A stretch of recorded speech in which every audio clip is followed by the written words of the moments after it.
welcome back. It's Nikki of Nikki's Homemade Crafts, and today we're going to do part 3 of the Corner to Corner Mystery Crochet Along.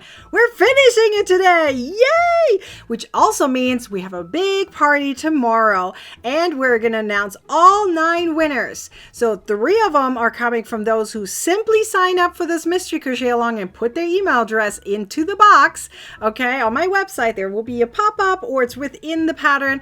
You should be able to find it there if the Mystery Crochet Along is still happening, so it might not be for replays later. But anyways, if it's there, you're going to put your email address in there, and we're going to have 3 winners announced from that drawing. We also have 3 winners who are finishing the Mystery Crochet Along and post their final images into the Facebook group called Crocheting with Nikki with the hashtag. And then we have 3 additional winners that will be announced during the actual party when we have some questions pop up on the screen during the live, and you're going to answer them live right there. So that's 9 winners. Woohoo! So hopefully you're going to join the party so you have a chance, and you are going to see who the winners are. So yes, it's important to be there at the Corner to Corner party. Plus, we're going to talk more about Corner to Corner, so might as well join, right? We're going to have fun there. It's an actual party to celebrate. Anyways, remember the written instructions for part 3 will be down below in the description down there. There will be a link right there. It's going to take you over to our website, and that is the ad version. It is free to view, not printable, but it's the ad version, so it's free for you to see. Part 3, the instructions of this pattern. If you want the ad-free version, come join the Crochet Club. There's many different levels and how you can join. Here are the features of the Crochet Club summarized for you. So if this is something for you, come join us. It is worth it. Anyways, let's go into part 3. It is a very short one. You can do this. I know you can. There may be something to crochet if you wanted to. I'll talk about that, but let's talk about how to finish part 3. I'm still using Starlit yarn, which is the sparkle version from Mary Maxim, and a 4mm crochet hook. If you choose to crochet a little bit more for part 3, you'll see in a second that I'm not, but you can. So I'm going to show you how to finish this now, and you're going to see how fast this is going to be finished. And you also understand in a second why that ratio we talked about in part 2 was super duper important. Okay, so you're going to take your entire rectangle and you're going to lay it out, okay? What you're going to do is you're going to fold one side towards the top. So I'm going to pick the one that has my yarn end hanging there so I can point to which one. This is my beginning point, okay? So I'm folding this up. Now I'm going to move over to the other side and I'm going to fold my end part down. Okay, so you're going to have one up and one down. Do you see like that? One up, one down. Now what you're going to do is you're going to take one of the sides and going to move it up. So I'm going to take this side and going to move it this direction, or you can take this side and move it down. It's just one or the other, okay? So I'm going to just take my right side, because I'm a righty, might as well, and move it up so that my lines are touching right here, okay? So you want them to touch. So now you understand why this ratio is so important. If your ratio is off, you will see that one side is bigger than the other, and it's not going to match. Okay, it's literally not going to match. You're going to need that ratio in order to make these match. Okay, so now that we have it laid out like this, all you got to do is seam this closed. You can crochet this closed. You can sew this closed. It's up to you. You can use the mattress stitch in order to close them up. You can use the whip stitch in order to close them up. It's up to you. I'm going to flip mine the other way around because I have my longer string on that side. So hang on. Let's do a flip. Ta-da! We flipped it around. Okay, so you can see here's my longer end. Okay, so what I'm going to do is I'm going to take my yarn needle and I'm going to add it here, add my yarn to it. And I'm going to make sure that I don't have any like crooked areas. So everything is nice and even.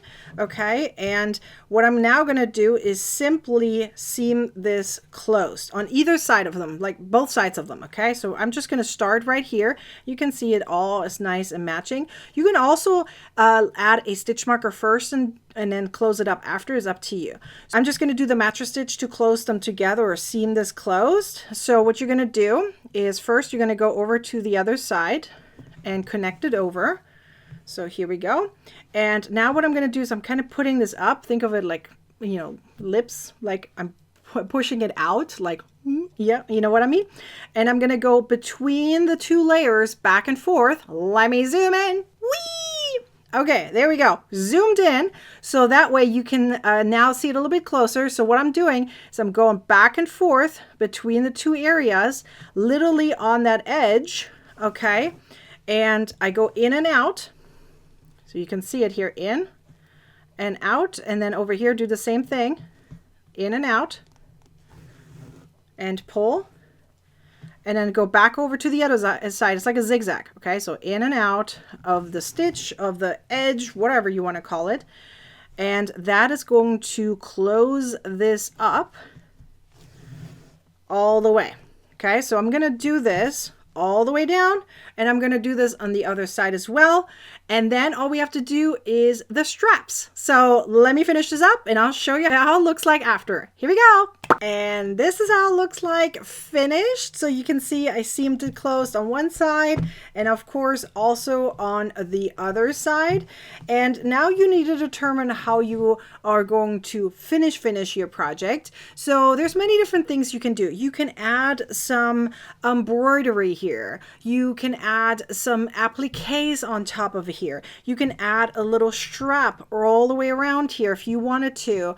That's something you can do. You can crochet your own bag strap if you want to. I'm going to use a metal one that I already have ready to go because I think it's elegant.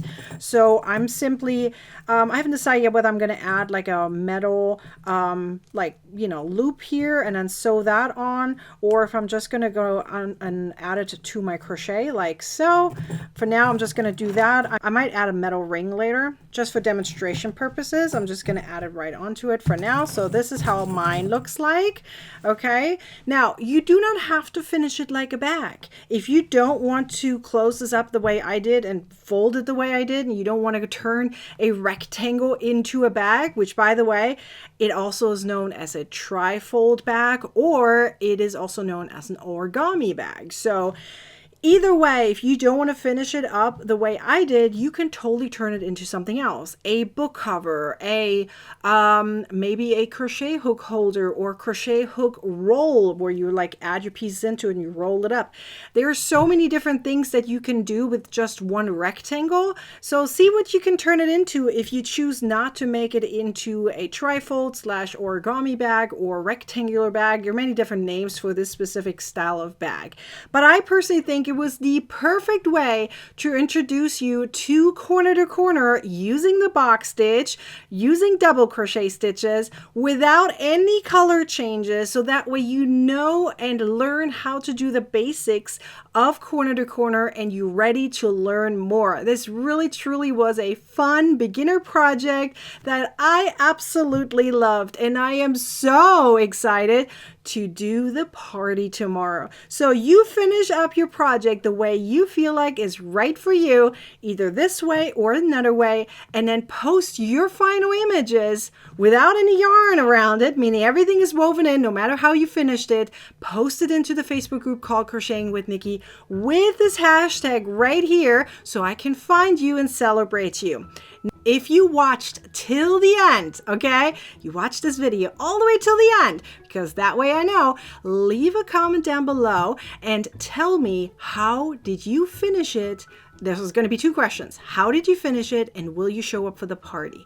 I want those two answers. If you give me both answers, I know for sure you watched the video till the end, and that means so much to me. I really, really appreciate it, and I will make sure to comment on every single one of you guys who leaves a comment down below answering those two questions. How are you finishing the Mystery Crochet Along, and will you show up for the party tomorrow?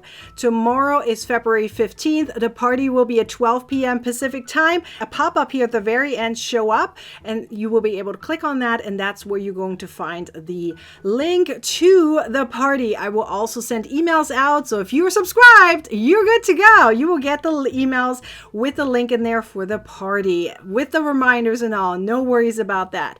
Anyways, I sure hope that you loved this project, and let me know below as well if you can. It is not required, but let me know if you finally learned how to do corner to corner, because I would love for you to tell me, and it would mean so much to me if you can tell me whether this was helpful to you. And don't forget to give the video a thumbs up, leave a comment down below, share this video, and of course subscribe to our YouTube channel and turn on the bell to get a notification next time I publish a video or go live.